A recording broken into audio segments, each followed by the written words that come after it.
রাজধানীর নিকটস্থ জেলা নারায়ণগঞ্জের ছেলে র্যাপার আলী হাসান বাবার অসুস্থতার জন্য পারিবারিক হার্ডওয়্যারের ব্যবসায় হাল ধরেছিলেন, কিন্তু ক্ষতির মুখে দীর্ঘদিনের স্মৃতি বিজড়িত সেই ব্যবসা প্রায় বছর খানেক আগে গুটিয়ে নিতে হয়েছে তাকে।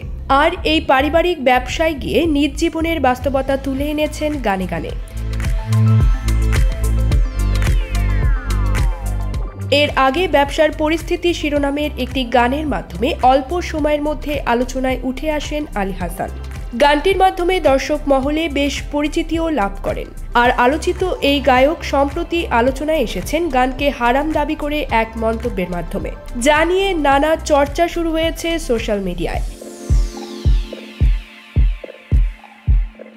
একটি গণমাধ্যমে এসে র্যাপার আলী হাসান বলেন, গান বাজনার টাকা হারাম, এখানে কোনো হাদিস চলবে না, যা হারাম তা হারামই। আমার অটো বিজনেসের টাকা হালাল, সঙ্গীত থেকে আয় হচ্ছে হারাম, এজন্য ব্যবসার টাকায় বাজার সদাই করি আর মিডিয়ার টাকায় বিল্ডিং তৈরি করি, মিলাই ঝিলাই করতেছি সব।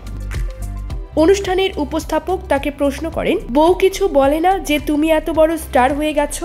জবাবে র্যাপার আলী হাসান বলেন, আমার বউ ধার্মিক, আমার মা বাবাও ধার্মিক, সবাই নামাজ কালাম নিয়ে আছেন, আমার বউ মাদ্রাসায়। এছাড়াও এ র্যাপার জানান, তিনি গান বাজনা করেন বলে তা নিয়ে পরিবারে কোনো সমস্যা হয় না। 2010 সালে র্যাপ গানের সঙ্গে যুক্ত হন তিনি। ইতোমধ্যে কয়েকটি কনসার্টে গান পরিবেশন করেছেন।